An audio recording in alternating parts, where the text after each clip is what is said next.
Kto nie zdąży na czas, to będzie mógł sobie odtworzyć nagranie, które Wam wyślemy po webinarze, jak większość naszych nagrań, dlatego nawet jeżeli wiecie, że nie będziecie mogli wziąć udziału w wydarzeniu na żywo, to zapisujcie się na kolejne webinary, bo zawsze wysyłamy link do filmu, także warto to robić. Teraz myślę, że możemy już zaczynać. Tytuł dzisiejszego webinaru to: czy jesteś gotowy, czy jesteś gotowa na kolejny cyberatak? I uwierzcie mi, nie jest to tytuł przypadkowy. Nasz marketing doskonale wie, co robi, no bo gdybyśmy pytali Was o to, czy się w ogóle przygotowujecie na kolejne cyberataki, to jako integrator systemów bezpieczeństwa osobiście sprzedajemy Wam najlepsze dostępne na polskim rynku narzędzia. Także wiemy, że się zabezpieczacie, wiemy, że robicie wszystko, żeby podnosić poziom bezpieczeństwa Waszych systemów IT, Waszych organizacji. Pytanie natomiast brzmi, po czym poznajecie, że jesteście odporni na konkretne ataki i scenariusze ataków? Gdyby na przykład przyszedł do Was ktoś z managementu i powiedział: hej, na LinkedInie wszyscy piszą o ransomware'ze, który szyfruje totalnie wszystko, potem ktoś żąda okupu, żeby to odszyfrować albo nie udostępniać danych w dark webie. I mam do Ciebie takie pytanie, czy my jesteśmy w stanie się przed tym ochronić? To co byście odpowiedzieli? W jaki sposób wykażecie, że jesteście w stanie ochronić się przed tym konkretnym zagrożeniem? No i część z Was powie, że jest pod opieką na przykład SOC 360 i tutaj ukłony w Waszą stronę. Inni powiedzą, że wykonują testy penetracyjne, w ogóle robią testy podatności, super. Niektórzy powiedzą, że starają się na bieżąco aktualizować sygnatury i reguły w swoich systemach bezpieczeństwa, no i też świetnie, ale czy ktoś je weryfikuje?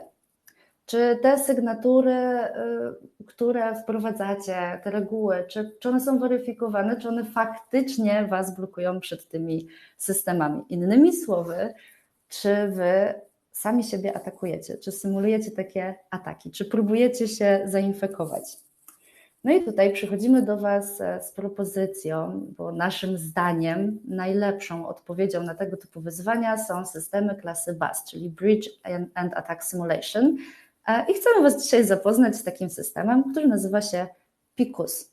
PICUS jest to system, który w sposób dosyć prosty, można powiedzieć zero-jedynkowy, daje Wam informację o tym, czy jesteście w stanie się ochronić przed tym konkretnym rozwiązaniem i scenariuszem ataku, czy jesteście w stanie taki atak w ogóle zauważyć, no i przede wszystkim, czy jak taki atak przejdzie, czyli nie został zablokowany, nie został zauważony przez Wasze systemy bezpieczeństwa, to co zrobić, żeby na przyszłość było inaczej, a potem jak takie sugestie wdrożycie, to sprawdza, czy faktycznie tym razem działają, czyli czy tym razem jesteście w stanie taki atak zablokować. Ale o tym, jak dokładnie PICUS to robi, opowie Wam Simon. So let's get started. It's over to you, Simon. Thanks very much for that, Natalia. I will do my best to speak very, very slowly, but I get quite enthusiastic about breach and attack simulation, so it's very difficult for me. But yeah, let me share my screen. So you'll all be glad to hear that there aren't too many slides, and we'll just sort of go through and give a brief introduction to myself, the company and the platform, and what it is we do, and then we'll actually have a look at the user interface in action. So my name is Simon Huber. I'm a senior sales engineer here at PICUS. My sort of security background, I started out in SIEM working for a vendor called Logarithm. So I spent a long time in the logging detection space. I moved from the vendor space into the service provider space, and I worked for a company called Fujitsu and then another company called Kinetic, where I built out cloud logging solutions effectively. So I joined PICUS recently. I got really excited about the concept of breach and attack simulation and how that can be the other side of the coin, I think of it, in terms of validating your security controls, but we'll get into that in a second. So PICUS was founded in 2013, and they were the pioneers of breach and attack simulation. And we'll get into a little bit about what breach and attack simulation is in a second. We have a massive global partner network in 20 countries. 4Prime is one of them. We've got offices that cover all the major time zones around the globe. And last year we successfully managed to get our Series B funding in October 2021, which is a real achievement for us. So for those of you that are new into breach and attack simulation, you might be wondering, what is it? Or you may have come across some of the open source free tools that are out there, like the atomic tests, things like that. So breach and attack simulation is a way of simulating adversarial behavior in your environment. One of the things that sort of differentiates PICUS from other tools that are available out there is that not only do we simulate the attacks in your environment, but we also show you the mitigation steps of how you can close that gap. So where we detect maybe an issue with maybe not having the right signatures in your firewalls, we can tell you what those signatures are, and then that gap is then closed. So you understand what the risk is, and then we also tell you how to close that gap. Gartner defined it there as a way of continually being able to simulate the full attack life cycle. And so in the PICUS platform, we can schedule attacks, we can do ad hoc attacks, and we can continually run them, so they're running all the time. So these are some of the challenges that our customers face, and this is where we believe we help our customers quite a lot. The threat landscape is continually evolving. New variants of things come out. I think with Log4j, they're up to maybe 53, 56 variants, something like that. And they all spawned out quite quickly. And so what that actually means is that your security controls, firewalls, things like that, they're most efficient or effective the first day they go in. Every day, consequently, from that moment, they tend to become less efficient. And that's because the threat landscape isn't static like potentially your firewalls are.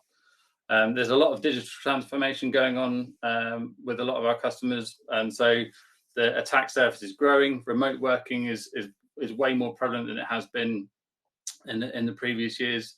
And so the attack surface is growing, and your controls need to sort of stay pace with that growth. The other area is that we sort of help out is to help quantify effectiveness of security controls, and therefore you can help measure the return on investment on them. So if you make an investment in a new firewall technology or a new AV EDR technology, and you want to measure how effective that control is, we can help you do that.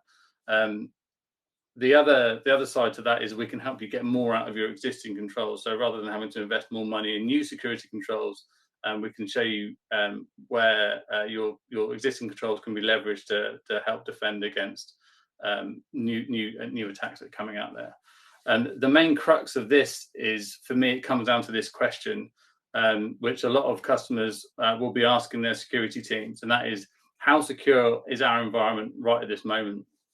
And that's a really difficult question to answer, and it's a really difficult question to answer with quantitative data, but that's what we provide.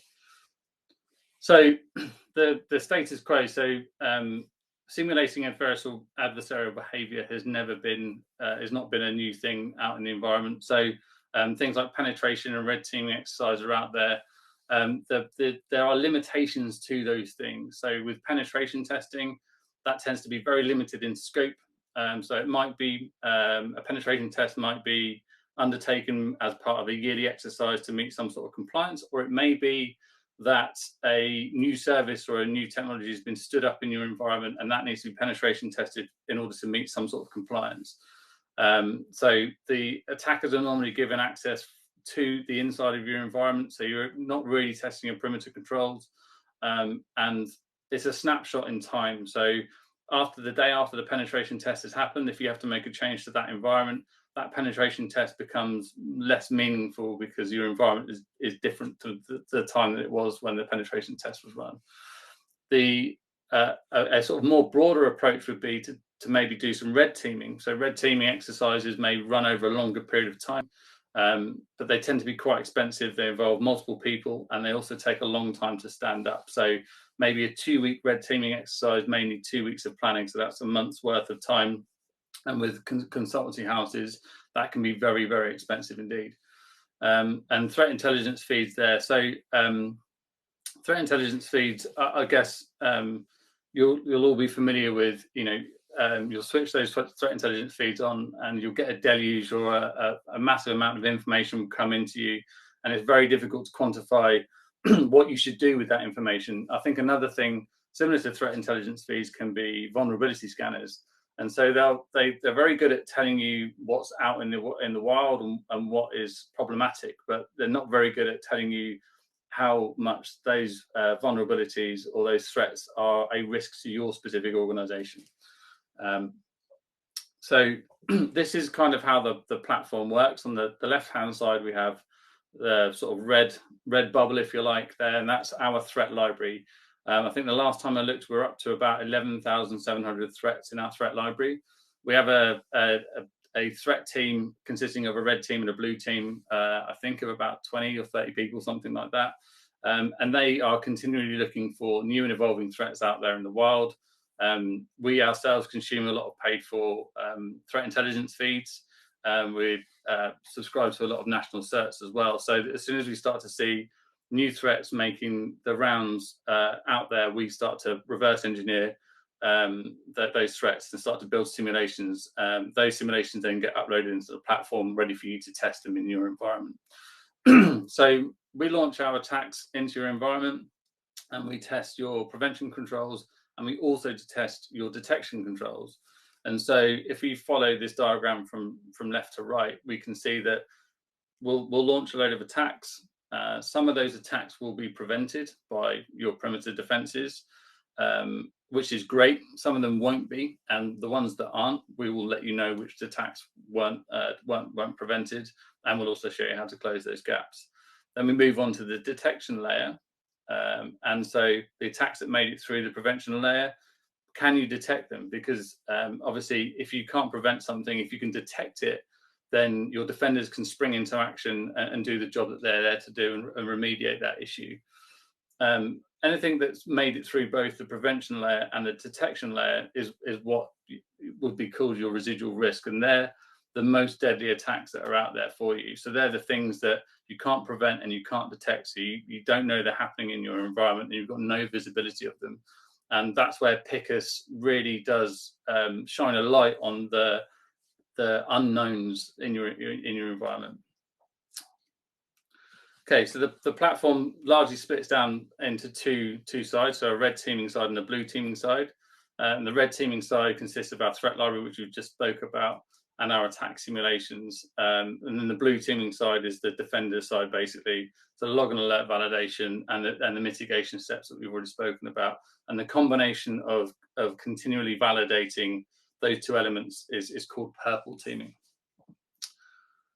So we have a number of tech alliances, both on the prevention and detection side. Most of the big players we align with and have integrations with there.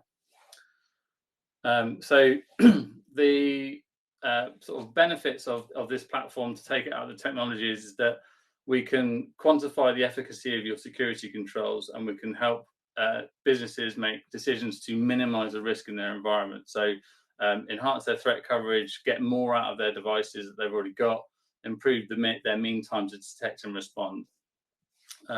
With that has a knock-on effect of improving outcomes and productivity.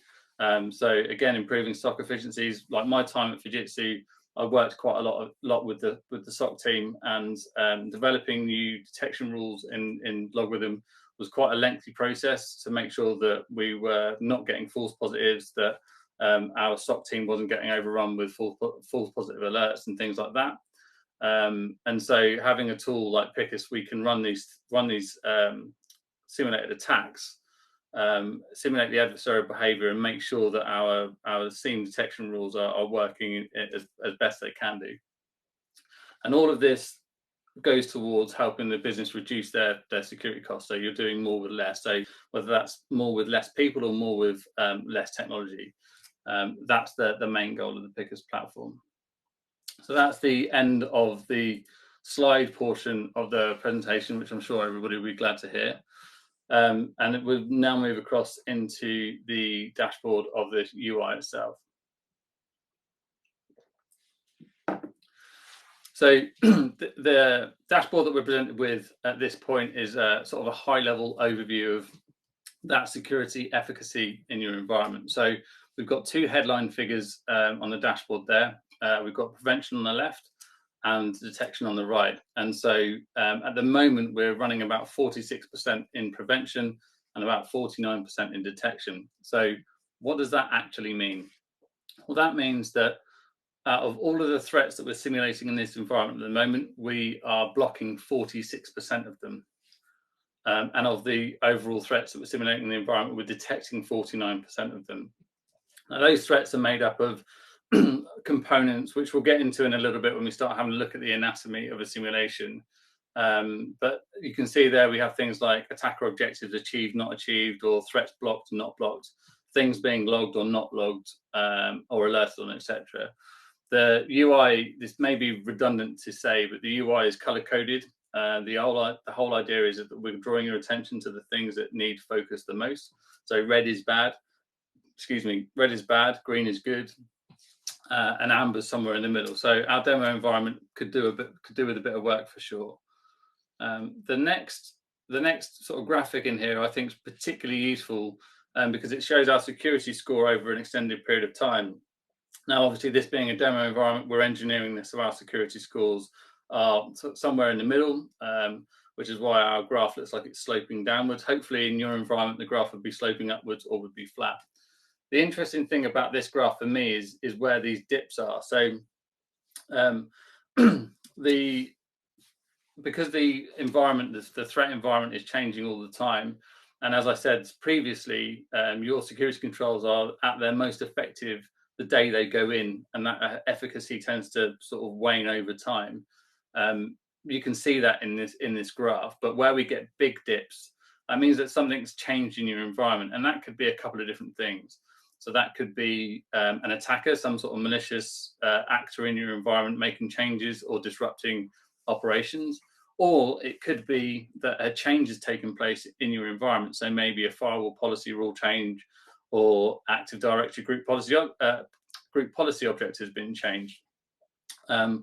This for me is particularly valuable when you consider things like regular maintenance windows and change windows. So if a change has happened in your environment and you can see your security score has dipped after a maintenance window or after a change window, it focuses your attention to perhaps those two things are related, and you can investigate that to close that gap up.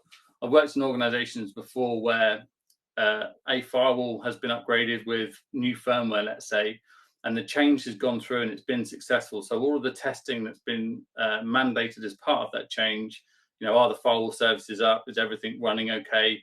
All of those things come back okay. But the thing that's become unknown is that maybe there's a bug in the firewall, or maybe a policy slipped through the net, or a configuration error has taken place. The change gets signed off, but the organization is less secure than it was before that change happened. That's really difficult to track down because there's no error to trace. With a platform like PICUS, we tell you that thing has changed, and we direct your focus into that. And similarly, where we get big steps up, like we can see here on the prevention score, is did the change that you implement, did it have the positive effect that you were looking for? And you can see that straight away in the security scores. So these update in real time as simulations are run, and it gives you that sort of real that it calls out that change has done the thing that you wanted it to make, or that there may be a problem in your environment. So I think these two graphics, as simple as they are to look at, are very, very powerful indeed. So we've been talking about how we've been looking at the score from an overall holistic view. So how secure is your entire environment? If we break that down into different areas of your environment, we can do that, and we can overlay that against the kill chain and the modules that the PICUS platform comes in. So the PICUS platform is sold modularly. So if you've got particular areas of your infrastructure that you want to test, you can buy just those modules and just test those particular parts of your infrastructure. And so we can see that laid out here. So the file download one on the left-hand side, this is actually network related. So this will be testing your perimeter controls, your firewalls, things of that nature. And then we have web applications, so that'll be testing your WAF. So we'll be looking at things like cross-site scripting or SQL injection, things of that nature. The email will be looking at your mail gateway. and we'll talk a bit more in depth about that in a second. Endpoint is, your endpoint has been compromised. How much of a risk now does that endpoint pose to the rest of your environment? Or put another way, if an attacker is on that endpoint, what can they do from that endpoint? And then lastly, on the right-hand side here, we have a data exfiltration module. This is where we simulate personal information or sensitive information leaving your environment. And we've got standard templates for things like credit card information, usernames, email addresses, things like that. But we can also customize that. So if your organization has a particular file format or a particular number or ID or whatever it might be in a document, we can simulate that, add that into the platform, and we can measure to see whether that information can escape your environment. So each of the modules is given a prevention score and a detection score. The prevention score is the one on the top, and the detection score is the one on the bottom. And so now we can start to see how effective are our individual controls. So here on the file download, this may be measuring our firewall perimeter firewalls, and they're running at about 65%, which isn't great, but it's not too bad either. We're not doing too great on the detection side of things, but our email is probably a little bit concerning. We know that securing email and making sure that people are fully trained up on things like phishing attacks is quite difficult, and it's quite a fruitful attack method for malicious actors. But 14%, we can definitely do a little bit more from that. So we'll dive into a simulation to see how this may play out from a simulated perspective, but also how that relates to the real world. So if we jump across to our simulations tab now. So this gives an overview of the history of the simulations that have been running in the environment. And straight away, at a glance, you can see the prevention scores and the detection scores as they relate to the simulations. So up until this point, we have been talking about the efficacy score as it relates to your infrastructure as a whole, and then the specific modules of your infrastructure. And now we're looking at it from an attack perspective. So how ready was your infrastructure to a specific attack? And we're going to dive into this black byte assessment, which is a template that I made for the purposes of demonstration. And so this template has 3 threats in it, which covers our email module, our file download or our network module, and our Windows endpoint scenarios. Before we take a look at that, I'm just going to talk a little bit about this UI. So this simulation was run ad hoc, so it only has one results card in the results timeline. As I said, you can schedule simulations to run continually or at regular intervals, maybe every day or every week or whatever it might be. And those cards would appear across the top here. And what that gives you is an ability to see your security controls efficacy over time as they relate to this particular simulation. So in this case, we're assessing a black byte ransomware attack, and so we could assess and we could see our controls and how they improve over a longer period of time. Again, we have our familiar prevention and detection results given as a percentage here, and then we'll actually dive into the simulation anatomy now. So as I said, when we're looking at the dashboard, we've got our overall scores, and then we've got the other components that make it up. So threats that were blocked or not blocked, or attacker objectives that were achieved or not achieved. And this is where they come into play. So this simulation has 3 threats. Each threat is made up of an attacker objective, so one or more attacker objective. In this case, it's the email module. So we've only got one attacker objective. And that attacker objective is made up of 7 actions. Okay, so let me break that down a little bit. So the way that this module works is you set up an email inbox in your environment that we try and land malicious payloads into. And in this case, actually, we're testing whether we can land an attachment in, or we can land a malicious URL that a user may click on. And that's simply it. So it's a binary. Could we land it in your environment or not? And that gives us a result each way. So what we can say from the results here is that for the most part, we were doing pretty good at blocking a lot of these different variants and different payload types. But the top 2, which is an RTF file and an ICO file, the URL, which if clicked on would lead you to the payload, we were able to land that in an email. So we've not managed to block the entirety of the attack. So we could have a little bit of work to do on our email gateway. So if we actually click on one of these threats now, or one of these actions rather, we get to see a little bit more about what's actually happened in the environment. So we can get to see an attack timeline. So we can see when the attack started and when it ended, and this ran pretty instantly. The bit that's kind of really valuable in this first part for me is the link out to virus total. So this will take you out to more information around this payload. But you've also got the payload checksums here. Now we deliver the actual real payloads into your environment when we send payloads in. They're not written, they're tidied up or cleaned up instantly. So we land a payload in, it gets deleted. So it can't be actually actioned in your environment. So there's no risk from it from that perspective. But that means that these checksums are real checksums. So then you could start to build up email security policies using these checksums, and you know that they would work against the real malicious code that's out there. We also have this preventions tab. With the email module, we give what we call generic mitigation. So these are best practices that focus around the specific technology. So in this case, we're talking about email. And so the mitigation would be things like remove active content from your email, set up a spam filter, things of that nature.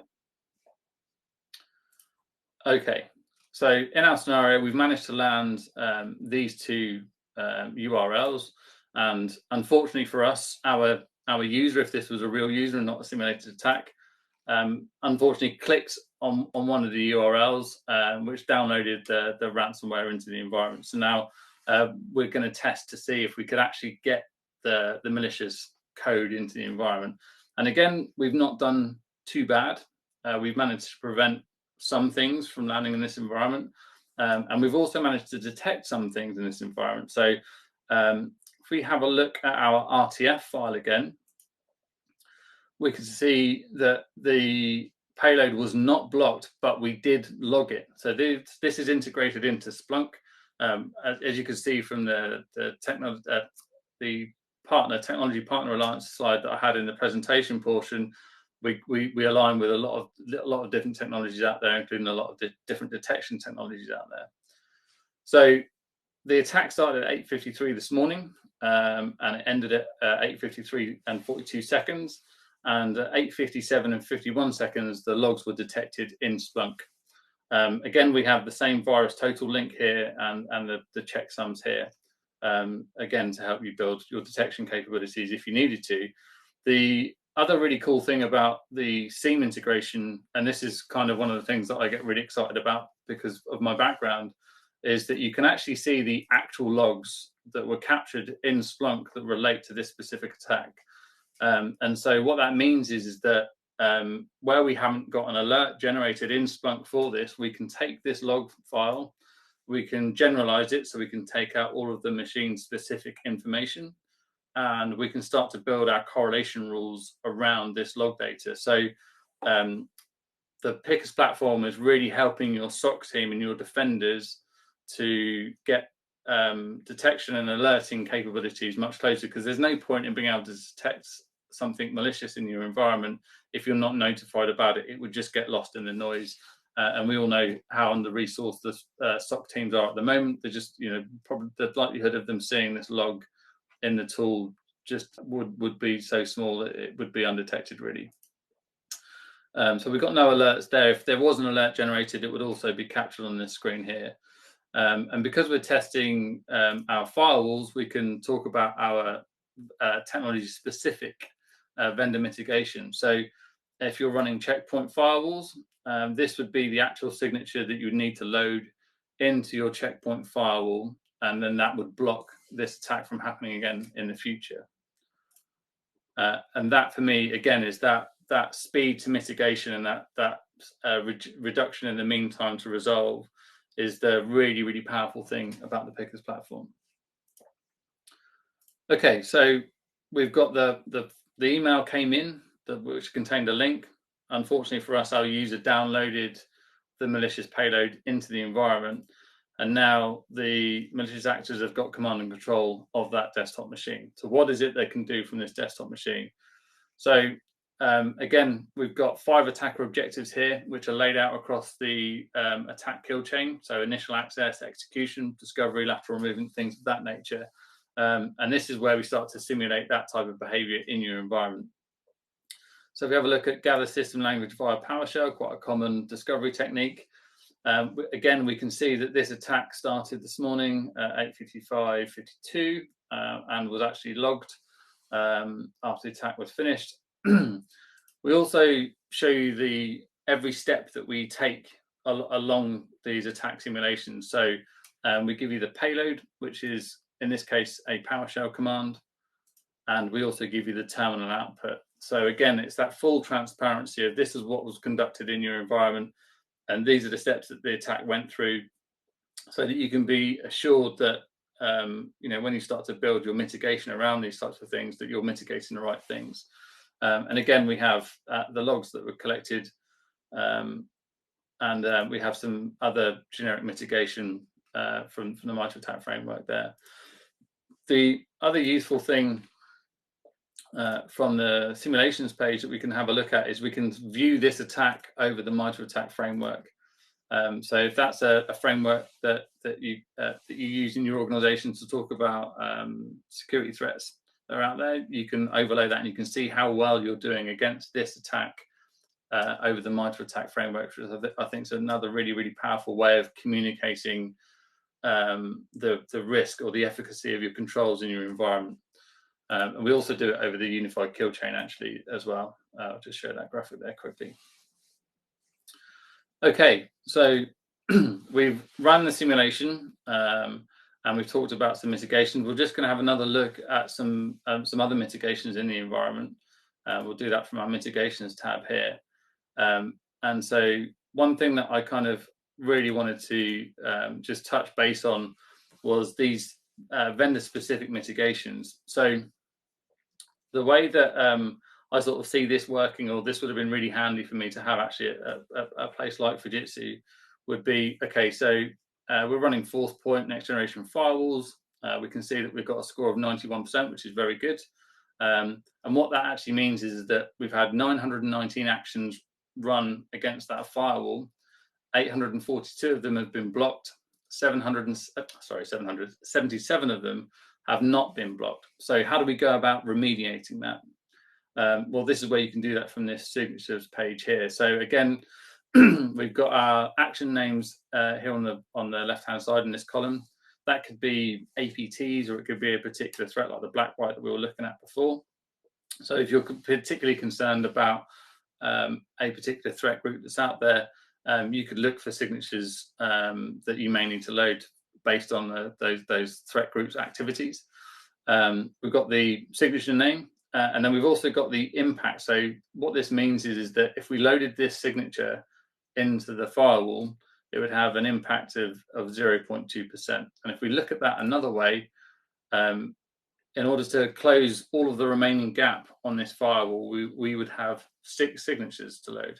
And we can see that this top one, which is this file malware blocked signature, actually would block 53 out of the 77 actions. So that's actually quite a good sort of bang for buck, if you like, signature to load. So if you've got limited resource to do changes and it's difficult to get changes through, or you might want to take it as a step-by-step mitigation process, then this would be the signature that would give you the most value for that limited resource. The other thing, and this seems like a really simple thing, but to me, having had to go through the pain of change control, this is actually really quite useful. You can export this table to a CSV file, and so when you're filling out your change control paperwork, you can just copy and paste from that CSV file the signatures that you want to load up into your database. And that kind of takes some of the effort, so you don't have to copy and paste it or find them online or whatever else. The other thing, while we're talking about change, and I keep coming back to change, which means I think I've been burnt quite badly by change control processes out there, is the beauty of being able to run the simulations anytime you like means that the simulation platform can become part of your change control process. And so you can identify something over the normal course of testing through the PICUS platform and go, okay, well, we need to raise a change to resolve that. So say we're going to implement this file malware blocked signature. So we go through the process, we upload the signature to the firewall, and then we can rerun the simulations again via the platform to test that the change that we've made to the firewall has had the positive impact that we want it to have in the environment, and that we haven't inadvertently decreased our score somehow by making some other change, or maybe the change control has multiple steps in it, including signatures and policy updates, things like that. So we can take a reading before we make the change, we can make the change, then we can take the same reading afterwards, and because we're not reliant on people to do it, the test is going to be exactly the same, and you can verify before you exit out of that change window that the change has had a positive impact. And if it hasn't, you can reverse the change and roll out and then reevaluate. So I think that's quite an important part of this whole process. So usually at this point, when I'm talking to customers, people seem to be enjoying the platform and seeing the value in it. But there can be a feeling of overwhelm in terms of, well, I don't know what I need to simulate in my environment. This all looks very complicated to set up, and it really isn't. So if we have a look at the threat templates, what we have here at the top is the emerging threats. Now, this is updated almost on a daily basis. And so the emerging threats are what's hot off the press, if you like, or what's the latest thing out there that I might be concerned about. And that will appear in these emerging threats in this threat template library we've got here. So you just click on the threat, simulate now, pick your agent, and you can test right there and then to see how effective your security controls are against that threat template.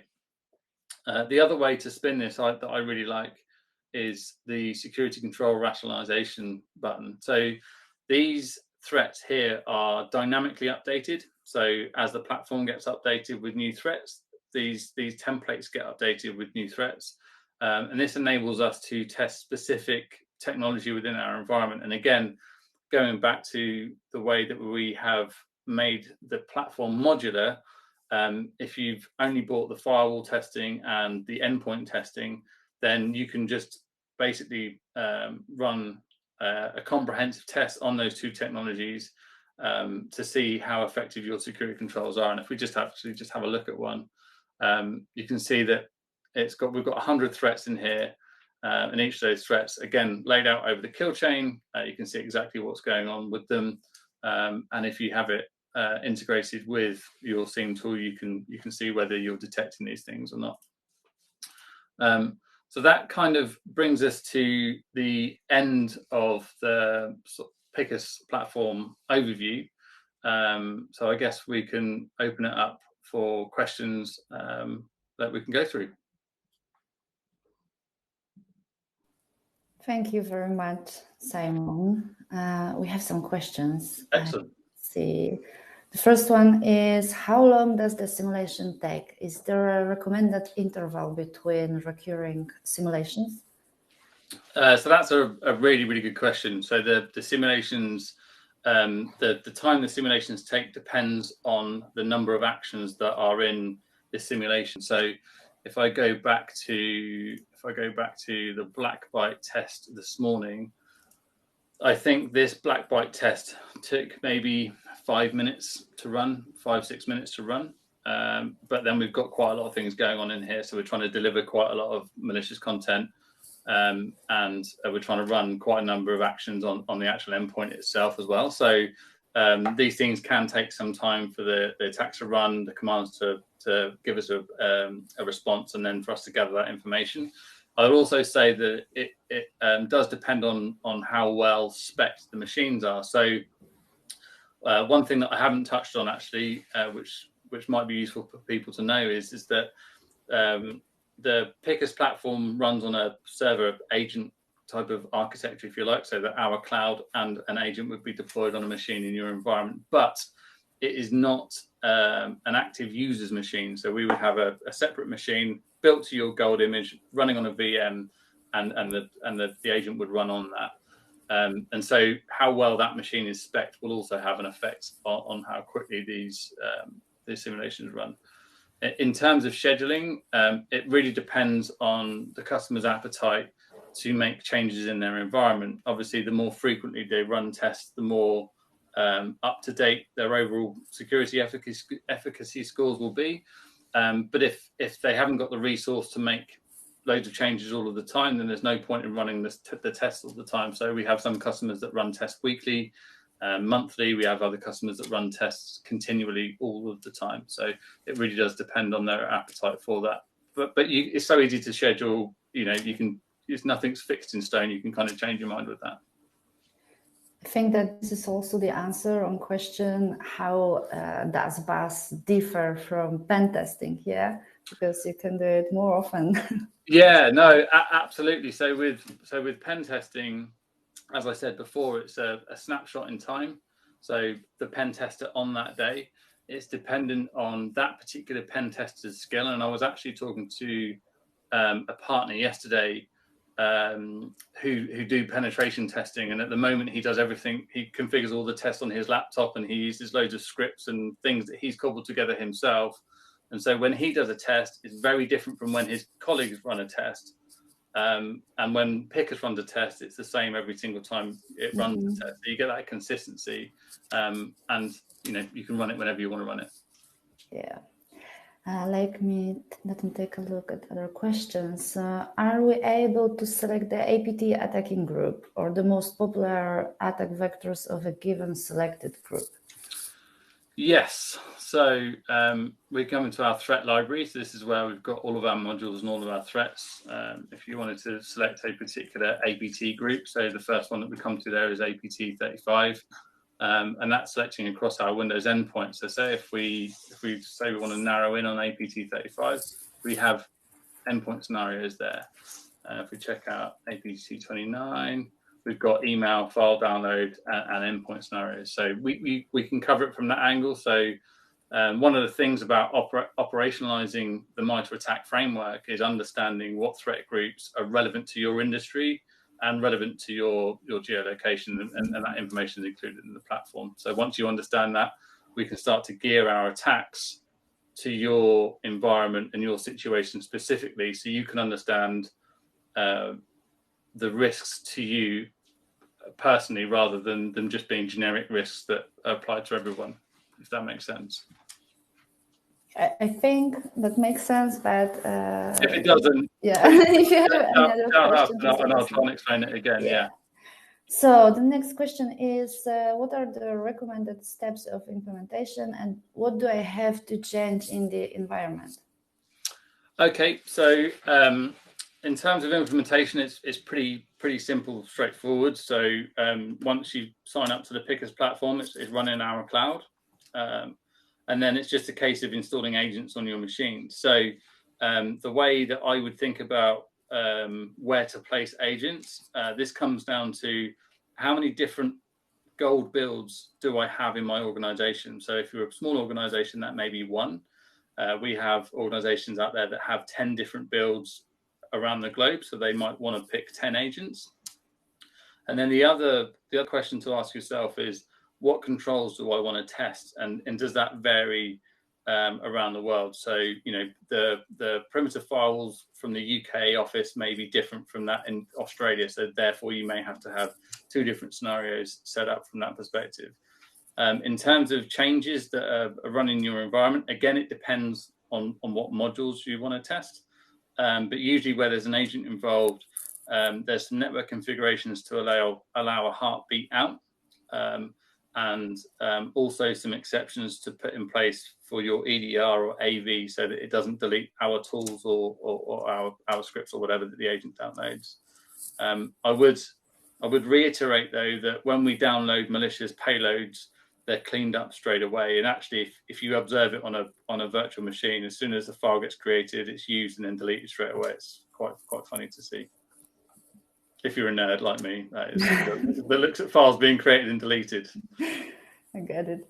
Okay, the next question is, what are the types of metrics that the PICUS platform measures? What in metrics in terms of what would be my follow-up question to that. So if they can put that in the chat to see what they mean, that we have to ask the person who asked the yeah, question exactly, for more details. I mean, so generally speaking, we measure whether something has been achieved or not. So if we jump back into that simulation, in fact, actually, we'll jump to the dashboard. So on the left-hand side, if we look at the prevention side, which is the left-hand side, we can see attacker objectives achieved and unachieved. And so these are two components that go into this security score on the right-hand side. So 46% of the total attacker objectives were blocked, and the remaining 54% were achieved. So if we have a look at the simulation itself, and we jump back into our black byte example, what we can see is that of these 7 actions, 2 of these things were achieved. So the attacker objective therefore was achieved, as in we were able to land some malicious payload or some malicious content into your environment. Therefore, this attacker objective was achieved. If we have a look at an endpoint scenario, we can see that we've got eight actions and we've got 5 attacker objectives. Now, some of these things were blocked. So everywhere where you see a green tick box where it says blocked, that attacker objective was blocked. Everywhere you see a red shield, it was not blocked. And that's how we measure whether we could stop something from happening. And that's what goes into the prevention score. Thank you for this. I think that there is no more question, but I would love to ask you about something. Because I think that the biggest value of PICUS platform is mitigation. Mm-hmm. And would you mind to tell us something more about this module? Yeah.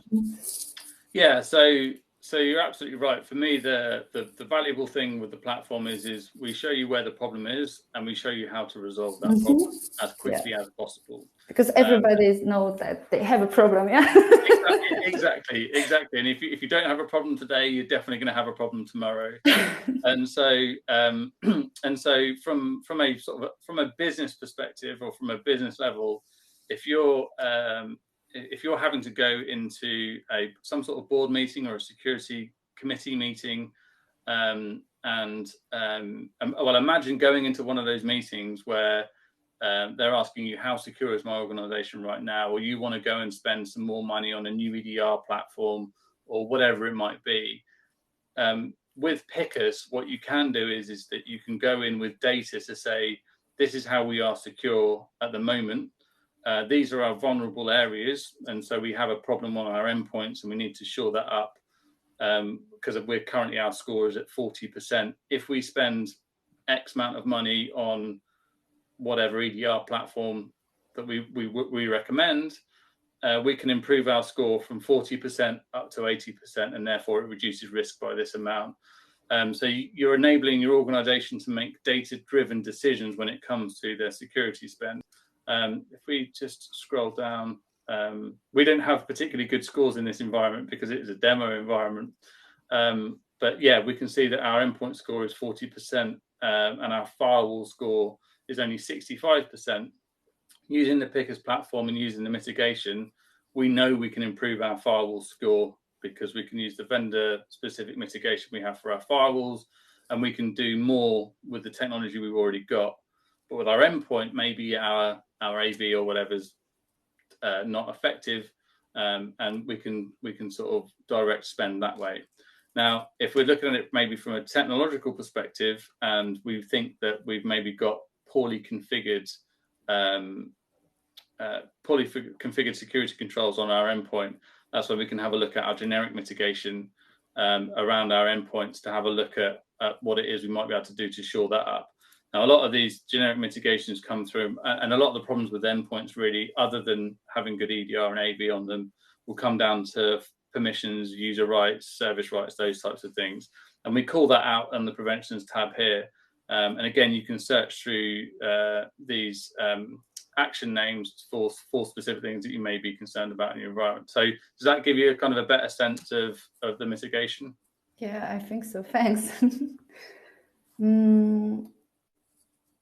I think that we could briefly summarize, what you say, because there's no other questions. So if you don't mind, could you say anything? But no, wait a second. I think about last challenge, because customers could be curious about if it is safe to perform, this kind of simulation in production environment, because we are going to test real malware in our environment. So that could be challenging for them.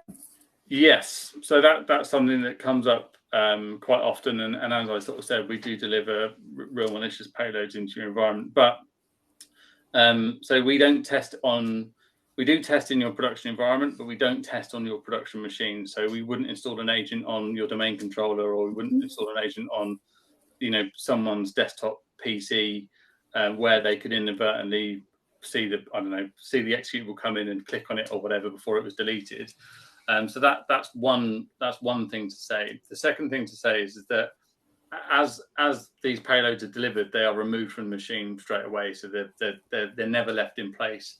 And so when we're doing tests like with the email module or with the firewall module, it's basically the executables sent to the machine. If it doesn't get blocked by the firewall, it's written down to disk and deleted straight away, so that it can't ever be detonated in your environment.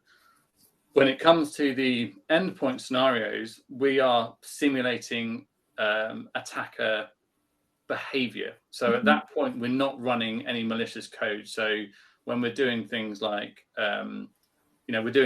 gather system language via PowerShell, or we might be downloading something like a tool like Mimikatz to try and do some in-memory credential dumping. But again, those tools are removed straight away, and all we're looking for is could we run the tool? Did it give us an output? And then we record that, and then we delete that. Yeah, thank you. That makes sense for me. I hope also for you. Okay, last question. PICUS simulates network attack, which will cause hundreds of alerts on firewalls and CM. For example, outsourced SOC is paid for analyzed alerts. May I ask for a few words on the topic? Are there recommendations for customer using such services? Yeah, so interesting that question came up actually, because I was helping a customer do an assessment of their blue team. They wanted to know how good their SOC was, and so the whole idea was to trigger alerts in their SOC to see how quickly they would respond. And so yeah, you're absolutely right. If you've got your logging set up in place and you start running a load of attacks in your environment, you will absolutely see those alerts come through. But remember, this tool isn't unless you're running a test of your blue team. This tool is used by your blue team, and one of my colleagues, Tim, has a very, very eloquent way of putting this, in that PICUS puts the weapons of the enemy in the hands of your defenders. So your blue team would be running these in their environment. And again, depending on what SIEM technology you're using, you could either silence the alerts, or you can notify your teams not to enact their incident management processes. The main important thing is that when you're running these tests, is that you're validating whether your firewalls or your SIEM tools are doing what they're supposed to do. And so, yeah, if you run a load of tests and you get hundreds of alerts come through into your environment, that means your environment is actually performing pretty well. And that if you had these real life attacks in your environment, you would see them. What happens more often than not is we run these attacks and only some alerts come through, or no alerts come through.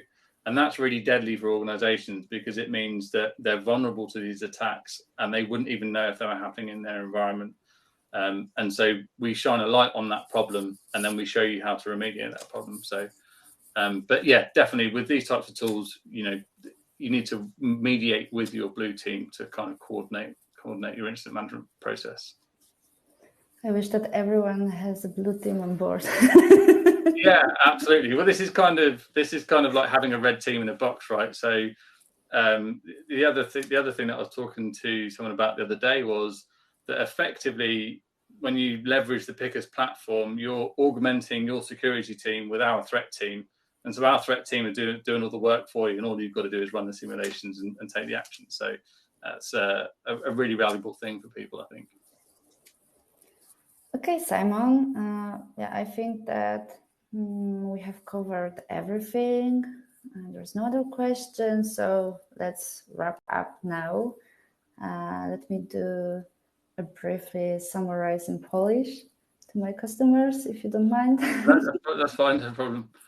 Dziękujemy Wam bardzo za przybycie, za liczne pytania. Wyślemy Wam film do tego nagrania w mailu podsumowującym. Zapraszamy Was do umówienia się z nami na spotkanie, na którym opowiemy więcej o tej platformie, pokażemy demo systemu, no i oczywiście możemy zrobić testy tego rozwiązania u Was. Jak się pewnie domyślacie, te testy mogą być już od razu bardzo wspierające i wartościowe, jeśli chodzi o uporządkowanie pewnych spraw w Waszym środowisku.